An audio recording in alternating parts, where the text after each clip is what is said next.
Students, আজকে আমরা discuss করব about a very important statistical quantity যার নাম হলো কোরিলেশন।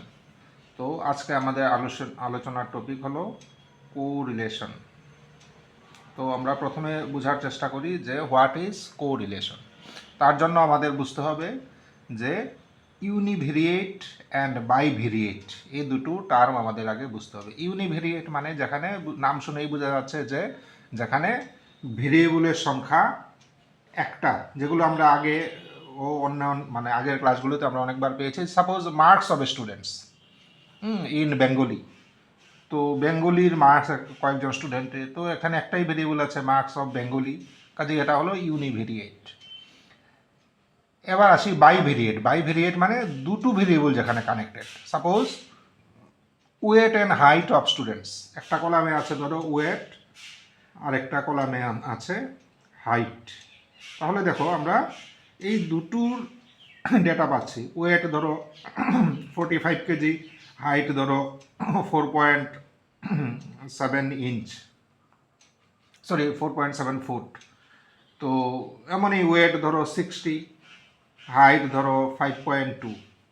তো এখানে কি হচ্ছে যে আমরা দুটো ভেরিয়েবল নিয়ে আমরা স্টাডি করছি। বা ধরো রেইনফল আর একটা হলো প্রোডাকশন অফ ক্রপ, এই দুটো হলো।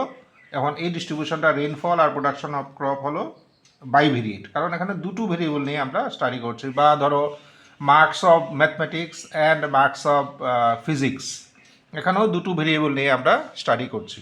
তো এগুলো হলো বাইভেরিয়েট। আর যেখানে আমরা শুধু একটা জিনিস নিয়ে স্টাডি করি এটা হলো ইউনিভেরিয়েট। এবার যদি বাইভেরিয়েট হয়,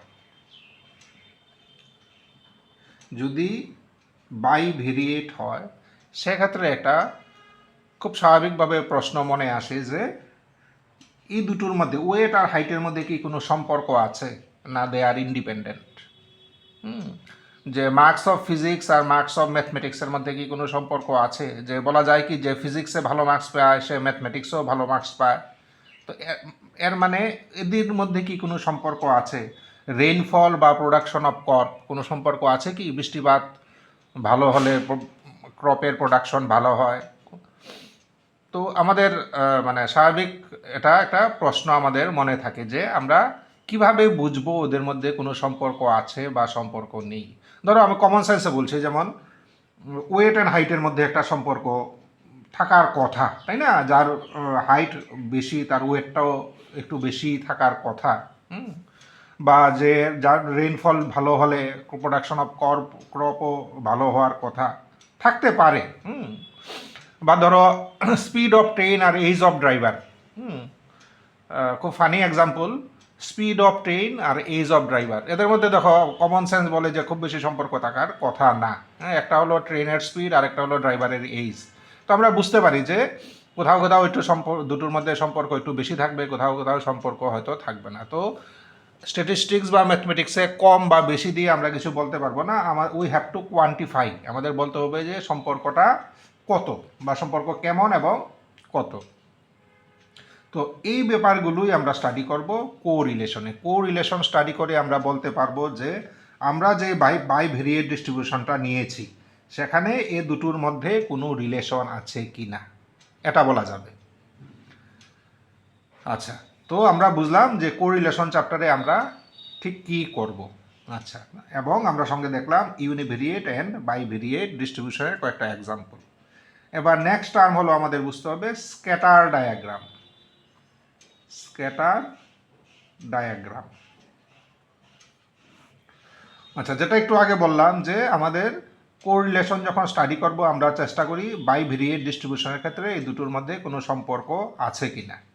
এবার সম্পর্ক আছে কি না তা বোঝার জন্য আমাদের স্ক্যাটার ডায়াগ্রাম কিছুটা হেল্প করতে পারে। What is scatter diagram? Scatter diagram হলো একটা ধরো 2 ডাইমেনশনাল প্লট, এই হলো ওয়াই এক্সিস, এই হলো এক্স এক্সিস। এবার আমরা ধরো যদি এই এক্সাম্পলটা নিই ওয়েট অ্যান্ড হাইট, আমরা ওয়েটকে রাখলাম এক্স এক্সিসে, হাইটকে রাখলাম ওয়াই এক্সিসের দিকে। এবার ওয়েট অ্যান্ড হাইটগুলো আমরা প্লট করি 45 4.7, এদিকে গেলাম 45, এদিকে 4.7, সাপোজ এই পয়েন্টটা, এরপরেরটা 65.2, ধরো সাপোজ এই পয়েন্টটা। এইভাবে এই যে ডিস্ট্রিবিউশনের যে পয়েন্টগুলো আছে সবগুলো পয়েন্ট যদি আমরা প্লট করি তাহলে যে ডায়াগ্রামটা পাওয়া যায় এটাকেই বলা হয় স্ক্যাটার ডায়াগ্রাম। ঠিক আছে, এই পয়েন্টগুলো সবগুলো যদি যতগুলো আছে সবগুলো প্লট করলে যে ডায়াগ্রামটা পাবো this is called scatter diagram. এখন এই স্ক্যাটার ডায়াগ্রাম আমি প্লট করলাম, লাভ কি হলো, এতে এতে কি বোঝা যাবে যে এই দুটোর মধ্যে রিলেশন আছে কি না? হ্যাঁ, স্ক্যাটার ডায়াগ্রাম কিছুটা অনুমান করা যায় যে এই দুটোর মধ্যে রিলেশন আছে কি না। যেমন এখানে এটার ক্ষেত্রে দেখো, একটা পয়েন্ট এখানে, একটা এখানে, একটা এখানে, একটা এখানে, কোনোটার মধ্যে কোনো কানেকশন কিন্তু নেই। ঠিক আছে, তো এই প্লট থেকে আমাদের অনুমান করতে হবে যে তাদের মধ্যে সম্পর্ক যদিও থাকে খুব দুর্বল, এমন কোনো সম্পর্ক নেই। কিন্তু আরেকটা ধরো, একটা স্ক্যাটার ডায়াগ্রাম পাওয়া গেল, ধরো এই টাইপের, ধরো একটা স্ক্যাটার ডায়াগ্রাম এই টাইপের পাওয়া গেল। তো দেখো এখানে কি দেখছি যে দেখো এদিকে এক্স বাড়ছে, ওয়াই বাড়ছে, এর মানে তাদের মধ্যে একটা ভালো সম্পর্ক আছে, একটা বাড়লে আরেকটাও বাড়ে। বা ধরো একটা স্ক্যাটার ডায়াগ্রাম এমন পেলাম, এই ক্ষেত্রেও বলা যাবে যে কিছুটা সম্পর্ক আছে। দেখো দেখো এক্স বাড়লে ওয়াই কমছে, কিন্তু এটার ক্ষেত্রে কিছু বলা খুব মুশকিল, কিছুই বোঝা যাচ্ছে না, তাই না? বা কোনো একটা স্ক্যাটার ডায়াগ্রাম এমন পেলাম, তাহলে তো বুঝতে হবে বাহ দারুণ সম্পর্ক, দেখো একেবারে দারুণ সম্পর্ক বোঝা যাচ্ছে, একেবারে একটা কোনো একটা স্ক্যাটার ডায়াগ্রাম ধরো এমন পেলাম, তাহলে বোঝা যাবে যে না তাদের মধ্যে একটা ভালো সম্পর্ক আছে, একটার সাথে আরেকটা খুব ক্লোজলি কানেক্টেড। তো এইভাবে স্ক্যাটার ডায়াগ্রাম প্লট করে আমরা স্ক্যাটার ডায়াগ্রামের সাহায্যে আমরা বুঝতে পারি যে দুটো ভেরিয়েবল কানেক্টেড কিনা। তো স্ক্যাটার ডায়াগ্রাম দিয়ে এটা বোঝা একটু মুশকিল যে মানে হাউ ক্লোজ আর দেয়ার, কিছুটা অনুমান করা যায়, যেমন এখানে কানেকশন খুব নিবিড় কানেকশন, এটার ক্ষেত্রে খুব নিবিড় কানেকশন, এটার মধ্যে কানেকশন আছে কিন্তু অতটা ক্লোজ কানেকশন, এটার মধ্যেও কানেকশন আছে, এটার মধ্যে কানেকশন খুব দুর্বল।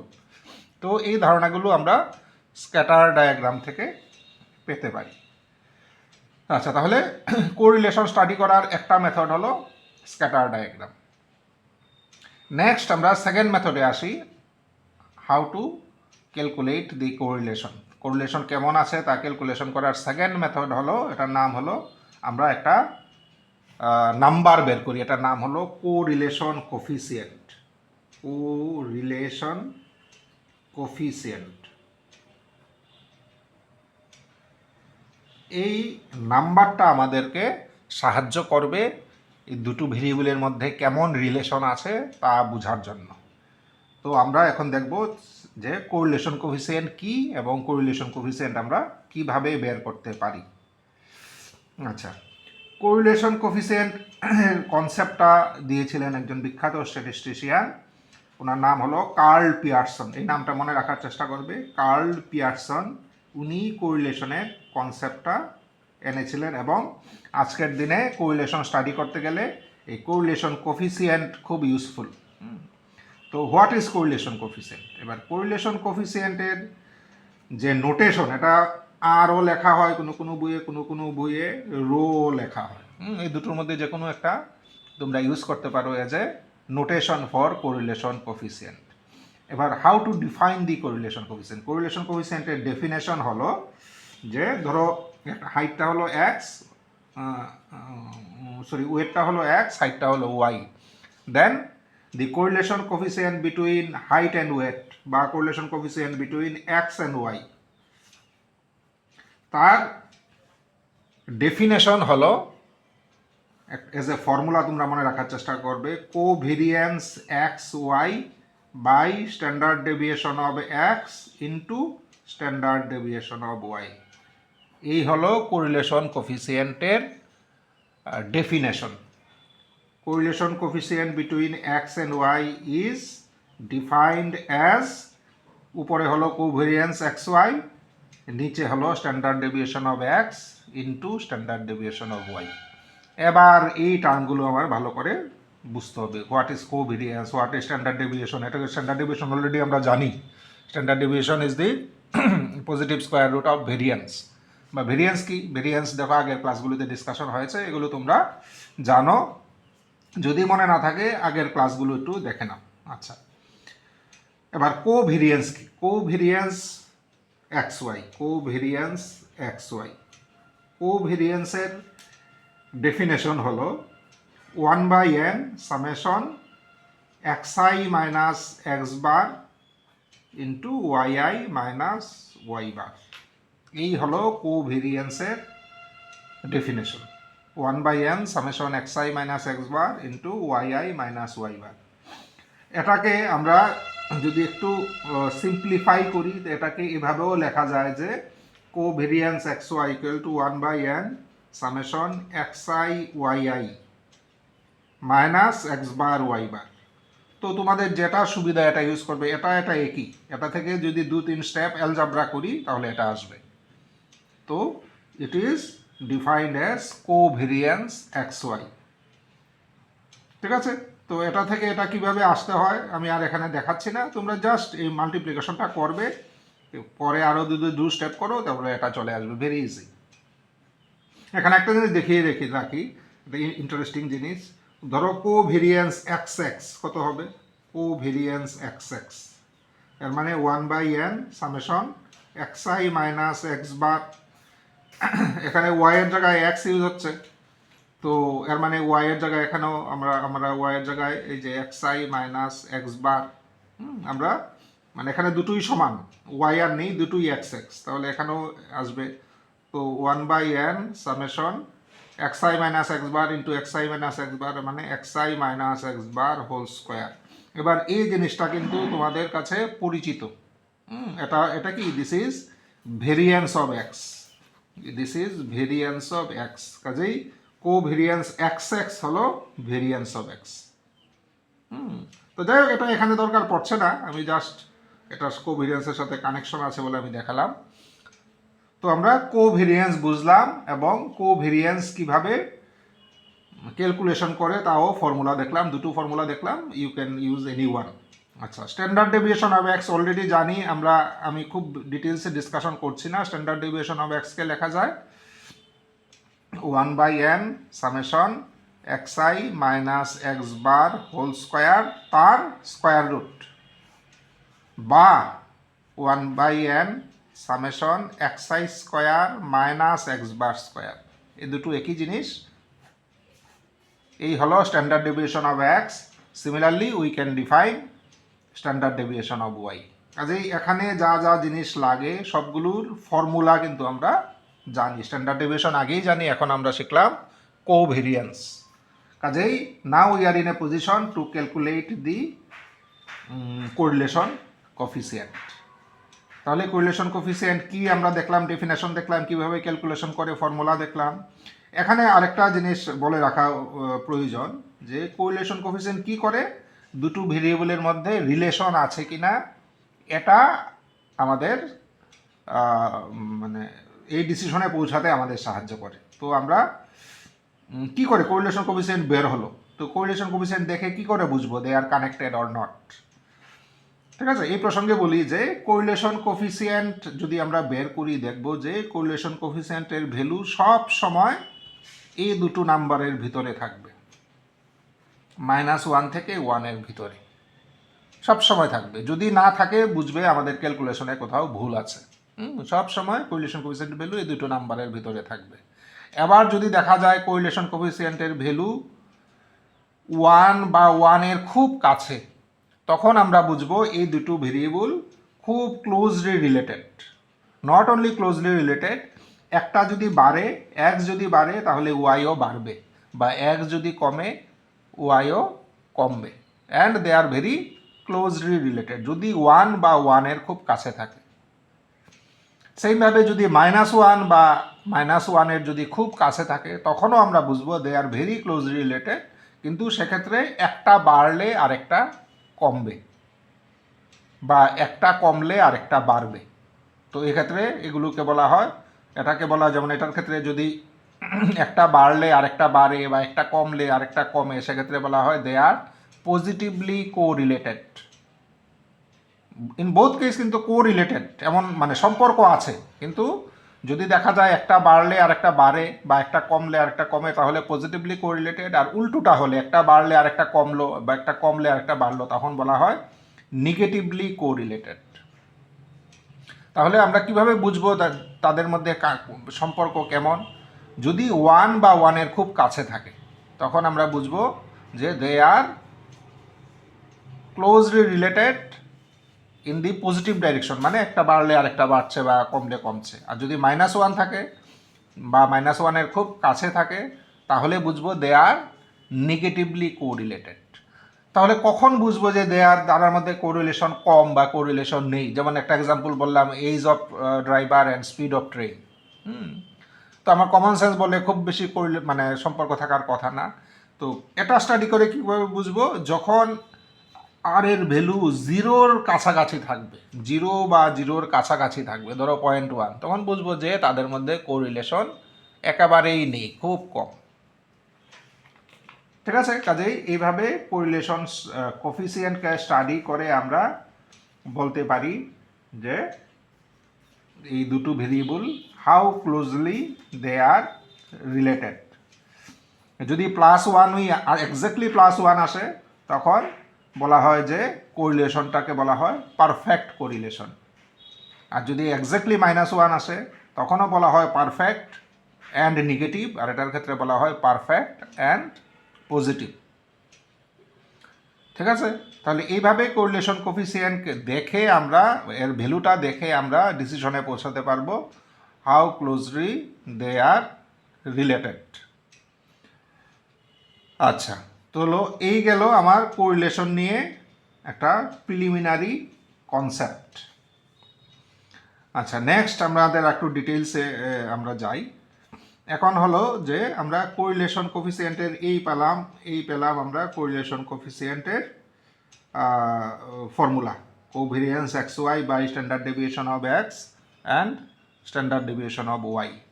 এইবার এই ফর্মুলা ইউজ করে আমরা কিভাবে কোরিলেশন কোফিসিয়েন্ট বের করতে পারি। পরীক্ষায় কিন্তু অনেক সময় কোরিলেশন কোফিসিয়েন্ট বের করতে দেয়, তো সেক্ষেত্রে আমরা কোরিলেশন কোফিসিয়েন্ট কিভাবে বের করতে পারি এটা আমরা দেখছি। এই নেক্সট একটা প্রবলেম নিয়ে আমরা স্টাডি করার চেষ্টা করি যে how to find the correlation coefficient. তার জন্য আমরা নিয়ে নিলাম বাবা আর ছেলের হাইট। ঠিক আছে, আমরা বাবার হাইটকে রাখলাম X, ছেলের হাইটকে রাখলাম Y। ঠিক আছে, বাবা অ্যান্ড ছেলের হাইটকে আমরা, বাবার হাইট ধরো 65 আর ছেলের হাইট হলো 67। একটা স্যাম্পলের ক্ষেত্রে কোনো একটা পরিবারের বাবার হাইট 65, ছেলের হাইট 67, আরেকটা পরিবারের 66 আর 68 ইঞ্চিস, সবগুলো ইঞ্চিতে। আরেকটা পরিবারের 67, 65, এরপর একটা 67, 68, এরপরের পরিবারের 68, 72, এরপরের পরিবারের 69, 72, আরেকটা পরিবারের 70, 69, আর আরেকটা পরিবার নেই 72, 71। এই আমাদের ডেটা দেওয়া আছে। কয়টা পরিবার আছে? 1 2 3 4 5 6 7 8, টোটাল 8টা পরিবার দেওয়া আছে। পরিবারের বাবা এবং ছেলের হাইট দেওয়া আছে। আমাদের স্টাডি করে দেখতে চাই আমরা যে হোয়েদার দে হ্যাভ কানেকশন, বাবার হাইটের সাথে ছেলের হাইটের কোনো সম্পর্ক আছে কি না, এটা আমরা দেখতে চাই। আচ্ছা, ডেটা দেখে অনুমান করা যায় কি না? ডেটা দেখে অনুমান করা ভেরি টাফ। ডেটা দেখে অনুমান করার স্কোপ খুব বেশি নেই, এই জন্য আমরা বের করব এখন কোরিলেশন কোফিসিয়েন্ট। তো কোরিলেশন কোফিসিয়েন্ট জন্য আমাদের বের করতে হবে আর। কোরিলেশন কোফিসিয়েন্ট মানে আমি একটু সাইডে এখানে লিখছি, কোরিলেশন কোফিসিয়েন্ট মানে আর বের করতে হবে। আর এর কি formula? Covariance XY by standard deviation of X, standard deviation of Y। Covariance XY মানে 1/n summation XY minus X bar Y bar, যেটা আমরা একটু আগে দেখেছি ফর্মুলা। আর স্ট্যান্ডার্ড ডেভিয়েশন অফ X মানে 1/n summation X square minus X bar square, তার square root আর স্ট্যান্ডার্ড ডিভিশন অফ ওয়াই মানে 1/n summation Y square minus Y bar square তার স্কোয়ার রুট। এই হলো আমার কোরিলেশন কোফিসিয়েন্টের ফর্মুলা। এটা ইউজ করে আমাদের কোরিলেশন কোফিসিয়েন্ট বের করতে হবে। এই জন্য আমরা দেখো কি কি লাগছে, এখানে কি কি লাগছে। এক্স স্কোয়ার লাগবে, দেখো এক্স স্কোয়ার লাগবে, ওয়াই স্কোয়ার লাগবে, আর কি লাগবে এখানে এক্স ওয়াই লাগবে, এগুলো লাগবে। আর মিনগুলো তো আচ্ছা ঠিক আছে আমরা বের করে নেব। কাজেই আমার এখানে আরও এক্স স্কোয়ারের একটা কলাম লাগবে, আমার ওয়াই স্কোয়ারের একটা কলাম লাগবে, আমার এক্স ওয়াই এর একটা কলাম লাগবে। এবার এক্স দেওয়া আছে, কাজেই এক্স স্কোয়ার আমরা বের করতে পারবো। প্রথমটা হলো 65 স্কোয়ার হবে 4225, এরপর একটা 4356, এরপর একটা 67 স্কোয়ার মানে 4489। ইন দিস ওয়ে আমরা প্রতিটা এক্স স্কোয়ার আমরা বের করতে পারবো। ওয়াই স্কোয়ার লাগবে 67 স্কোয়ার 4489, এরপর একটা 68 স্কোয়ার 4624, এরপর একটা 65 স্কোয়ার 4225। তো আমরা ওয়াই স্কোয়ারগুলো সিমিলারলি বের করতে পারবো। আর কি লাগবে এক্স ইন্টু ওয়াই, এই দুটোর প্রোডাক্ট 65 ইন্টু 67 কত 4355, 66 ইন্টু 68 4488, 67 ইন্টু 65 4355। তো আমি জাস্ট তিনটা বের করে দেখালাম, আমাদের কিন্তু সবগুলো বের করতে হবে। এখানে বাকিগুলো আমাদের বের সময় বাঁচানোর জন্য আমি বাকিগুলো বের করছি না, ভিডিওটা যাতে ছোট হয়। আমি শুধু টেকনিকটা দেখিয়ে দিচ্ছি, বাকি সবগুলো কিন্তু তোমাদের অঙ্কটা করার জন্য সবগুলো তোমাদের বের করতে হবে। আচ্ছা, এবার কি লাগবে আমরা দেখি। আমার লাগে সামেশন এক্স স্কোয়ার, মানে এখানে টোটালটা লাগবে। এগুলো সব বের করে যোগ করলে যত আসবে সামেশন এক্স স্কোয়ার আমাদের আসবে, সবগুলো যদি যোগ করি 37028। আর কি লাগবে সামেশন ওয়াই স্কোয়ার, মানে এখানে সবগুলো যোগ করতে হবে, সবগুলো যোগ করলে আসবে 38132। আর কি লাগবে, আর লাগবে সামেশন এক্স ওয়াই, মানে এই কলামটা যোগ করতে হবে, এই কলামটা যোগ করলে আসবে আমাদের 37560, পেয়ে গেলাম। আর কি লাগে এন, এন মানে কয়টা আছে আমার টোটাল অবজারভেশন 1 2 3 4 5 6 7 8, তাহলে এন এর ভ্যালু হলো 8, এন এর ভ্যালু হলো 8। আচ্ছা, আর কি লাগে, আর মিনগুলো লাগে এক্স বার ওয়াই বার মিনগুলো লাগে। এবার মিনগুলো আমরা বের করে নিই। মিন মানে এক্স বার মানে কত 1/n সামেশন এক্স, এবার 1/n মানে 1/8 সামেশন এক্স, মানে এক্স এর সামটা লাগবে। এক্স এর সাম হলো এগুলো যদি সব যোগ করি 544, তাহলে 544/8 আমরা পেয়ে যাব 68 হলো এক্স বার। ওয়াই বার লাগবে সেম, ওয়াই বার হবে 1/n সামেশন ওয়াই, 1/n মানে 1/8 সামেশন ওয়াই মানে ওয়াই এর সাম, এগুলো লাগবে। এগুলো করলে হবে পাবো 552, তাহলে 552/8 এর মানে এটা আসবে 69। এবার দেখো এই প্রবলেমে যা যা দরকার সব আমরা পেয়ে গেছি, এখানে যা যা দরকার সব আমরা পেয়ে গেছি, এগুলো বসিয়ে দিই সব। তাহলে আর কত বেরোবে, আর বেরোবে আর ইকুয়াল টু 1/n মানে 1/8 সামেশন এক্স ওয়াই কত এটা 37560 মাইনাস এক্স বার হলো 68, ওয়াই বার হলো 69। আচ্ছা, এখানে কি 1/8 সামেশন এক্স স্কোয়ার কত 37028 মাইনাস এক্স বার স্কোয়ার মানে 68 স্কোয়ার তার স্কোয়ার রুট। আর কি, আর হলো 1/n summation Y square 38132 minus Y bar square মানে 69 স্কোয়ার। এই হলো আমার কোরিলেশন কোফিসিয়েন্ট। এবার এটা আমাদের কাছে ক্যালকুলেটর থাকবে, এটা ক্যালকুলেটর দিয়ে আমরা যদি ক্যালকুলেশন করি তাহলেই আমরা পেয়ে যাচ্ছি কোরিলেশন কোফিসিয়েন্ট। তার ভ্যালু বেরোবে 0.603, যেটা আমরা আগেও বলেছিলাম যে কোরিলেশন কোফিসিয়েন্টের ভ্যালু সবসময় -1 থেকে +1 ভিতরে থাকবে, এর বাইরে কখনোই যাবে না। তো এই ভ্যালুগুলো আমরা আমাদের কোরিলেশন কোফিসিয়েন্ট। তো আমরা কোনো একটা প্রবলেমের ক্ষেত্রে প্রবলেম দেওয়া থাকলে বাইভেরিয়েট দেওয়া থাকলে আমরা কি করলে কোরিলেশন কোফিসিয়েন্ট বের করব, আমরা এই টেকনিকটা আমরা এখানে দেখে নিলাম। এখানে সব কিছু খুব মানে কি বলবো, ইজি বলতে পারি, এমন কিছু নেই, কমপ্লিকেটেড কিছু নেই। একটা জিনিস একটু মানে আমাদের সময় লাগবে, সেটা হলো দেখো সবগুলো নাম্বার বেশ বড় বড়, 65, 66, 68। এবার এগুলোর স্কোয়ার বা এগুলোর প্রোডাক্ট এগুলো বের করা কিন্তু একটু সময় সাপেক্ষ ব্যাপার। ক্যালকুলেটর ছাড়া তো ভালোই চাপের হয়ে যাবে, ইভেন ক্যালকুলেটর দিয়েও আমাদের করতে একটু সময় লেগে যাবে। তো এই টেকনিকটা মানে এই যে ঝামেলাটা এড়ানোর কোনো উপায় আছে কি? যে ক্যালকুলেশনের যে জটিলতা, এটা এড়ানোর কোনো উপায় আছে? The answer is yes.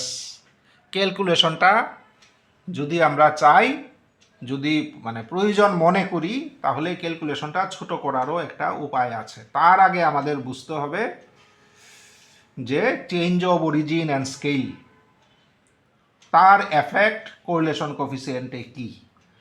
আমরা একটু রিভাইজ করে নিই আগের ঘটনাগুলো। আমরা দেখেছিলাম মিনের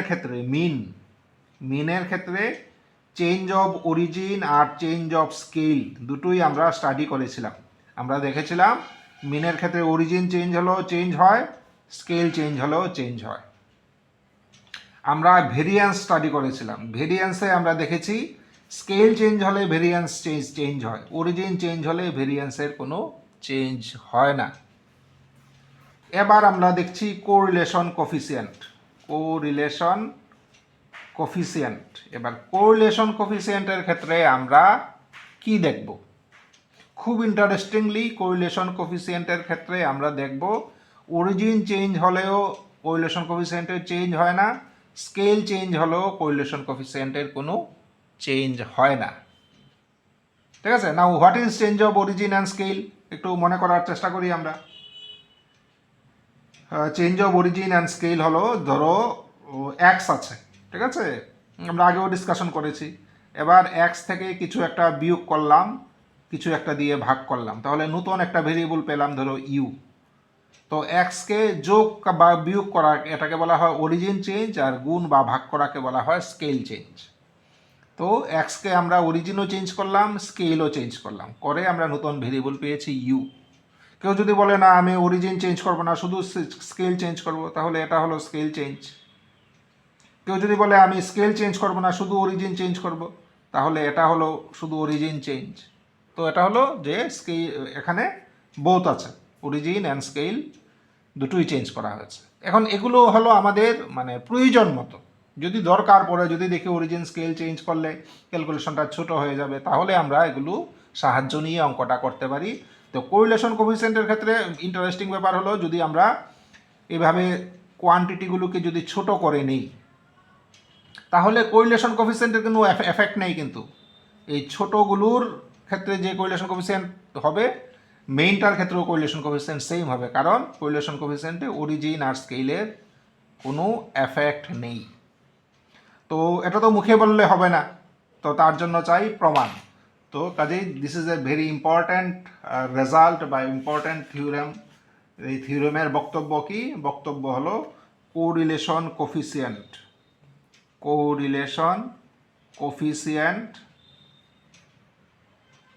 is independent of change of origin and scale, is independent of change of origin and scale, change of origin and scale, very very important result। এটার অ্যাপ্লিকেশনও প্রচুর, এবং পরীক্ষার জন্য আমি এখন প্রুফ দেখাচ্ছি না, পরীক্ষার জন্য তোমাদের কিন্তু এটা প্রুফ অবশ্যই শিখতে হবে, পরীক্ষার জন্য important. You can follow any standard book প্রমাণের জন্য। আর তবুও যদি অসুবিধা হয়, দেখি পরের কোনো ক্লাসে আমরা এটা প্রমাণ করে দেখিয়ে দেবো। আরেকটা ইম্পর্টেন্ট থিওরেম হলো, যেটা আমি একটু আগে বলেছি, যে correlation coefficient always lies between +1 and -1। এটাও খুব ইম্পর্টেন্ট থিওরেম, পরীক্ষায় তার প্রুফ আসে। তো এই দুটো প্রুফ তোমাদের কোনো একটা স্ট্যান্ডার্ড বই ফলো করে এই প্রুফগুলো কিন্তু তোমাদের অবশ্যই শিখতে হবে। আমি শুধু মানে থিওরেমটা বললাম বা তার রেজাল্টটা বললাম। আচ্ছা, এবার তার অ্যাপ্লাই করে দেখি আমি সেই অঙ্কটা এই অঙ্কটাই যেটা এখানে করেছি, এটা দেখি যে এই যে ক্যালকুলেশনের জটিলতা, এটাকে একটু কমানো যায় কিনা। ঠিক আছে, তো আমরা এই প্রবলেমটাই আবার নিয়ে নিচ্ছি। আমরা দেখি পরের পেজে এই প্রবলেমটাই নেই, আমরা দেখি অরিজিন বা স্কেল চেঞ্জ করে বা বোথ চেঞ্জ করে অঙ্কটাকে আরেকটু ছোটো করা যায় কিনা। তো কি ছিল আমাদের, হাইট অফ ফাদার অ্যান্ড ছিল হাইট অফ সন। তো হাইট অফ ফাদার ছিল 65, 66, 67, 67, পরেরটাও 68, 69, 70 অ্যান্ড 72। আর হাইট অফ সন ছিল 67, 68, 65, 68, 72, 72, 69, 71। তো এই ছিল হাইট অফ ফাদার অ্যান্ড সন। আমরা চাইছি তাদের মধ্যে কোরিলেশন কোফিসিয়েন্ট বের করতে। আমরা মানে জেনারেল টেকনিক অলরেডি বের করেছি, রেজাল্ট বেরিয়েছে 0.603। 0.603 বেরিয়েছে রেজাল্ট। এবার আমরা চাইছি যে ক্যালকুলেশনটা সিম্পল করে করা যায় কিনা, এই জন্য আমরা সাহায্য নিই change of origin and scale. আমরা করি কি, আমরা এক্সটাকে চেঞ্জ করে দিই। এক্সটাকে চেঞ্জ করে আমরা বের করলাম, ধরো বানালাম ইউ। কিভাবে চেঞ্জ করব, অরিজিন অ্যান্ড স্কেল চেঞ্জ করতে পারি। তো এই ক্ষেত্রে আমার মনে হচ্ছে স্কেল চেঞ্জের এমন কোনো, অরিজিন চেঞ্জ করে দিই। ঠিক আছে, স্কেল চেঞ্জ করলেও করা যায়, স্কেল চেঞ্জ করে খুব একটা মানে ক্যালকুলেশন ছোট করার কোনো টেকনিক ডেটাটা দেখে আমার মনে হচ্ছে না। তো অরিজিন আমরা মোটামুটি মিডিলের দিকে একটা কিছু নিয়ে নিই, ধরো 68কে নিলাম, তাহলে এক্স মাইনাস 68 অরিজিন চেঞ্জ করলাম এক্সের। সিমিলারলি ওয়াইয়েরও অরিজিন চেঞ্জ করে আমরা বানাই ভি। ওয়াইয়ের অরিজিন মোটামুটি ইয়ের দিকে নিয়ে আমরা মিডিলের দিকে কিছু নিতে পারি, বা ধরো আমরা এটা নিলাম, এটি মোটামুটি এদিক থেকে নিলেও হবে। আমি এটা আপাতত নিয়ে দেখাই তোমাকে, যে কোনো একটা নিলে হবে, ইভেন এর বাইরে নিলেও অসুবিধা নেই। কিন্তু বেশি বাইরে নিলে হয়তো ক্যালকুলেশন ছোট হবে না, এই জন্য আমরা ভি নেই ওয়াই মাইনাস 69 এইভাবে নিলাম। ঠিক আছে, এখন 68 বা 69 নেওয়ার পেছনে একটা, আমার ক্ষেত্রে এই অঙ্কের ক্ষেত্রে কারণটা হলো, একটু আমরা আগের অঙ্কে অলরেডি দেখে নিয়েছি যে এক্স এর মিন বেরিয়েছিল 68, ওয়াই এর মিন বেরিয়েছে 69। এই জন্য যেহেতু অলরেডি জানা আছে, এই জন্য 68, 69 নিয়েছি। তোমরা মিডিল থেকে একটা নিলে কোনো অসুবিধা নেই। আচ্ছা, তাহলে আমরা এক্স আর ওয়াইকে চেঞ্জ করে এখন আমরা নতুন ভেরিয়েবল তৈরি করলাম ইউ অ্যান্ড ভি, এবং লক্ষ্য রাখো শুধু অরিজিন চেঞ্জ করেছি, স্কেল চেঞ্জ করিনি। তোমরা ইচ্ছা করলে স্কেল চেঞ্জও করতে পারো, যদি মনে করো স্কেল চেঞ্জ করে অঙ্কটা একটু ছোট করা যাবে বা ক্যালকুলেশনটা কমানো যাবে। এবার এক্স মাইনাস 65 মাইনাস 68 মানে হবে -3, -2, -1, -1, 0, 1, 2, 4। এই বেরোবে ইউর ভ্যালু।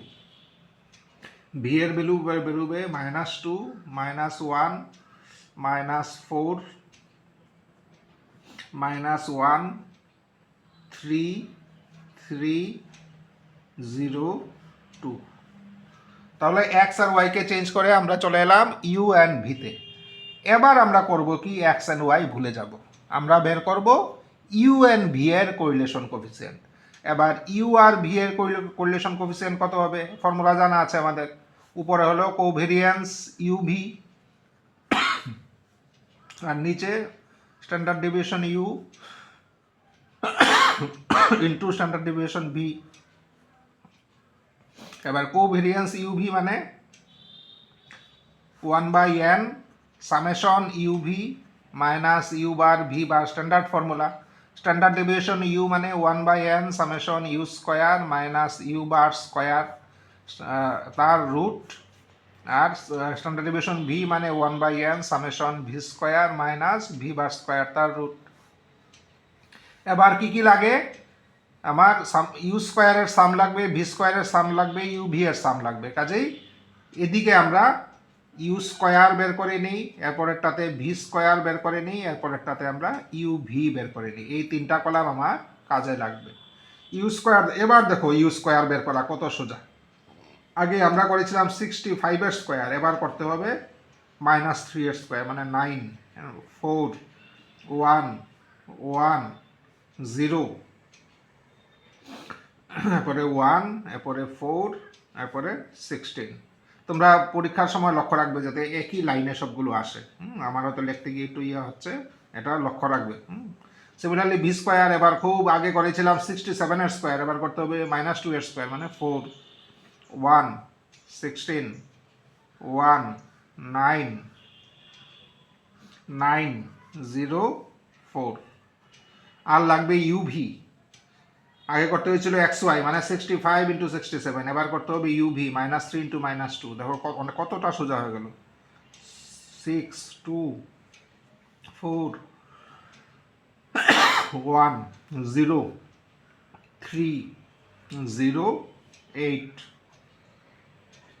তাহলে যা যা লাগবে মোটামুটি বের করে নিলাম, এবার এগুলো বসিয়ে দেব। আচ্ছা, বসানোর আগে একটু দেখে নিই, আমার লাগবে সামেশন ইউভি, এর মানে এটার সাম সামেশন ইউ স্কোয়ার লাগবে, এটার সাম সামেশন ভি স্কোয়ার লাগবে, এটার সাম, এই তিনটার সাম লাগবে।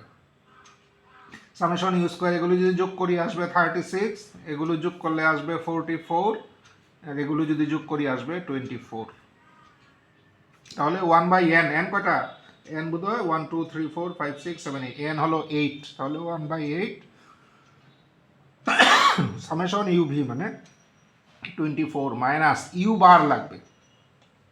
তাহলে ইউ বারটা এখানে বের করি, ইউ বার মানে 1/n সামেশন ইউ, এবার 1/8 সামেশন ইউ মানে এগুলোর যোগ লাগবে। সামেশন ইউ করলে আমরা পাবো, দেখো এগুলো যোগ করলে আসবে 0, ঠিক আছে। সিমিলারলি এটা যোগ করলে, যোগ না করেও আমি বলতে পারবো 0 আসবে। কিভাবে বললাম, যোগ না করেও এখানে বলা যাবে 0 আসবে। কারণটা হলো আমি একটু আগে বলেছি যে 68 আর 69 আমরা আগের অঙ্কে দেখে নিয়েছি যে এগুলো হলো এক্স আর ওয়াই এর মিন। এবার মিন থেকে যদি আমরা ডেভিয়েশন বের করি, ডেভিয়েশন বের করে যদি যোগ করি তাহলে রেজাল্ট 0 আসে। This is a standard theorem বলতে পারি যে sum of deviations from mean is always 0, ঠিক আছে। এটা একটা স্ট্যান্ডার্ড থিওরেম। তো এই থিওরেমটা যদি আমাদের মনে থাকে, মাথায় থাকে, তাহলে যোগ না করলেও এটা যে 0 হবে বলা যায়। এনিওয়ে তোমরা যোগ করে দেখতে পারো। তো 1/n সামেশন ইউ মানে 0 মানে ইউ বার হবে আমাদের 0। সিমিলারলি ভি বার কত হবে, ভি বার 1/n সামেশন ভি 0 মানে ভি বার 0, তাহলে ইউ বার ভি বার মানে 0 × 0। এবার 1/n সামেশন ইউ স্কোয়ার কত 36 minus U bar square 1/n summation V square মানে 44 মাইনাস ভি বার স্কোয়ার। এবার এগুলো যদি ক্যালকুলেটারে আমরা করি রেজাল্ট বেরোবে 0.603। তাহলে আর অফ ইউভি বেরোলো 0.603, কিন্তু আর অফ ইউভি কিন্তু পরীক্ষায় চাইনি, প্রশ্নে চাইনি, প্রশ্নে চেয়েছে আর অফ এক্স ওয়াই। এবার আর অফ এক্স ওয়াই কীভাবে বের করব, এক্স ওয়াই থেকে ইউভি আমরা কিভাবে এসেছিলাম, চেঞ্জ অফ অরিজিন করে, স্কেল চেঞ্জ করিনি, দরকার পড়িনি বলে, করলেও করা যেত। তো আমরা একটু আগে দেখেছি যে অরিজিন বা স্কেল চেঞ্জ করলে কোরিলেশন কোফিসিয়েন্টের কোনো চেঞ্জ হয় না। কাজেই আর অফ ইউভি যা হবে আর অফ এক্স ওয়াই সেমই হবে, কোনো চেঞ্জ নেই কিন্তু। কাজেই আর অফ ইউভি কত 0.603, কাজে আর অফ এক্স ওয়াইও কিন্তু 0.603। কাজেই একই প্রবলেম আমরা দুইবার করলাম, একটা হলো সাধারণ নিয়মে, আর পরেরটা করলাম যে চেঞ্জ অফ অরিজিন করে, ঠিক আছে।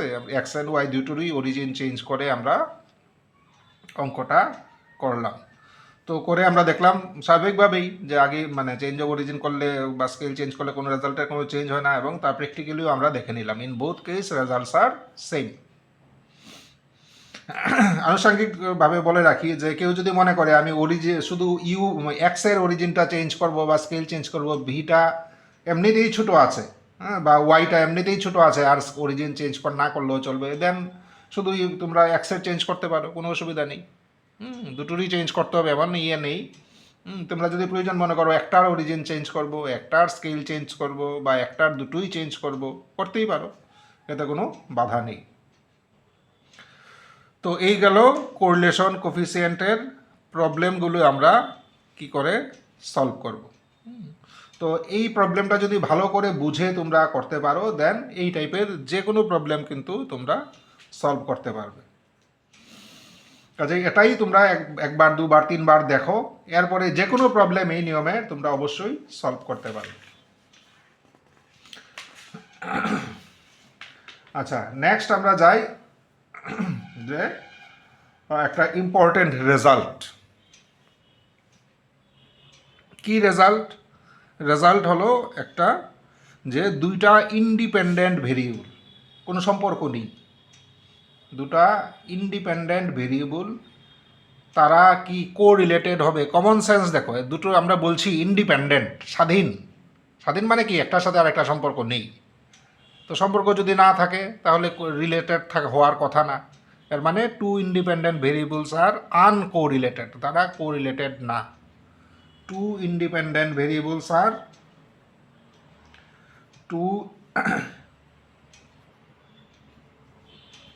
two independent variables are uncorrelated, common সেন্সও কিন্তু মোটামুটি কমন সেন্স যদি অ্যাপ্লাই করি যে ভেরিয়েবলগুলো যদি যেহেতু ইন্ডিপেন্ডেন্ট, একটার সাথে একটা সম্পর্ক নেই, এই জন্য তাদের মধ্যে কোনো রিলেশন নেই। উল্টোটা যদি চিন্তা করি, টু আনকোরিলেটেড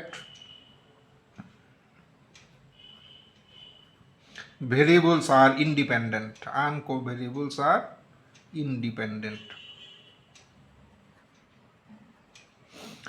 মজার ব্যাপার হলো উল্টোটা কিন্তু ট্রু নাও হতে পারে, উল্টোটা ট্রু নাও হতে পারে, কিন্তু এটা ইন্ডিপেন্ডেন্ট ভেরিয়েবল হলে আনকোরিলেটেড হবে। আনকোরিলেটেড মানে কীভাবে বুঝবো, মানে আর এর ভ্যালু জিরো আসবে, কোরিলেশন কোফিসিয়েন্টের ভ্যালু জিরো আসবে। এবার যদি আর এর ভ্যালু জিরো, যদি আনকোরিলেটেড হয়, তাহলে ভেরিয়েবলগুলো ইন্ডিপেন্ডেন্ট নাও হতে পারে। তো এটার জন্য দেখো, যেহেতু এটা সত্যি এজন্য এটার লাগবে প্রুফ, আর যেহেতু এটা সত্যি না এজন্য এটার জন্য লাগবে একটা এক্সাম্পল, যেখানে আমরা দেখাবো যে ভেরিয়েবলগুলো আনকোরিলেটেড, তাদের জন্য আর জিরো, কিন্তু তারা ইন্ডিপেন্ডেন্ট না, তাদের মধ্যে সম্পর্ক আছে। কাজেই প্রথমটার জন্য লাগবে প্রুফ, পরেরটার জন্য লাগবে এক্সাম্পল। তো পরীক্ষার জন্য কিন্তু এগুলো ইম্পর্টেন্ট, ঠিক আছে। কাজেই আমাদের প্রথমটার প্রুফ আর পরেরটার এক্সাম্পল আমাদের একটু দেখে নিতে হবে। তো টু ইন্ডিপেন্ডেন্ট ভেরিয়েবলস আর আনকোরিলেটেড, এর মানে আর এর ভ্যালু জিরো আসবে। আচ্ছা, আর এর কি ফর্মুলা? আর এর ফর্মুলা হলো covariance X Y by standard deviation of X sigma X standard deviation Y, এই হলো আর এর ফর্মুলা।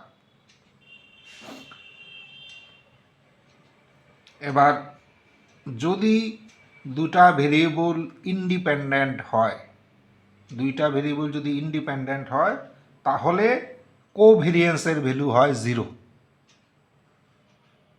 যদি দুইটা ভেরিয়েবল ইন্ডিপেন্ডেন্ট হয় তবে তাদের মধ্যে কোভেরিয়েন্স এক্স ওয়াই আসবে জিরো। কেন আসবে? আচ্ছা, কেন আসবে এখন আমি বলছি না, পরের কোনো ক্লাসে আমরা ডিসকাস করব। কোভেরিয়েন্সের ফর্মুলা এক্সপেকটেশন দিয়েও লেখা যায়, এক্সপেকটেশনটা এখনও ডিসকাশন হয়নি, তো আমরা পরে এটা কোনো ক্লাসে বলবো যে দুটো ভেরিয়েবল যদি ইন্ডিপেন্ডেন্ট হয় কোভেরিয়েন্স কেন জিরো হবে। তো কোভেরিয়েন্স জিরো হবে আর নিচে যাই থাকুক না কেন, sigma X sigma Y, result zero. এর মানে দুইটা ইন্ডিপেন্ডেন্ট হলে আর এর ভ্যালু জিরো আসবে, এর মানে টু ইন্ডিপেন্ডেন্ট ভেরিয়েবলস আর আনকোরিলেটেড, হয়ে গেল প্রমাণ। ঠিক আছে, দুই লাইনের প্রমাণ। আচ্ছা, এবার টু আনকোরিলেটেড ভেরিয়েবলস আর ইন্ডিপেন্ডেন্ট। এটার জন্য আমাদের একটা এক্সাম্পল দেখাতে হবে যে এটা তো ফলস, এটা ঠিক না। টু আনকোরিলেটেড ভেরিয়েবলস আর ইন্ডিপেন্ডেন্ট কথাটা ঠিক না, তারা ডিপেন্ডেন্টও হতে পারে। ঠিক আছে, তার জন্য একটা এক্সাম্পল দেখিয়ে দিই যেখানে আনকোরিলেটেড কিন্তু ডিপেন্ডেন্ট। তো তার জন্য আমরা ধরো এক্স আর ওয়াই, আমি এখানেই দেখাতে পারবো এক্স আর ওয়াই দুটো আমরা মানে বাইভেরিয়েট একটা ডিস্ট্রিবিউশন নিয়ে নিলাম। এক্সের ভ্যালু ধরো -3, -2, -1, 1 2 3, 1 2 3। আর ওয়াইয়ের ভ্যালু নিলাম ধরো 9 4 1 1 4 9। এই হলো এক্স অ্যান্ড ওয়াই। এবার আমরা দেখি যে এই এক্স অ্যান্ড ওয়াইয়ের জন্য কোরিলেশন কোফিসিয়েন্ট কত হয়। এক্স অ্যান্ড ওয়াইয়ের জন্য কোরিলেশন কোফিসিয়েন্ট কী কী লাগে?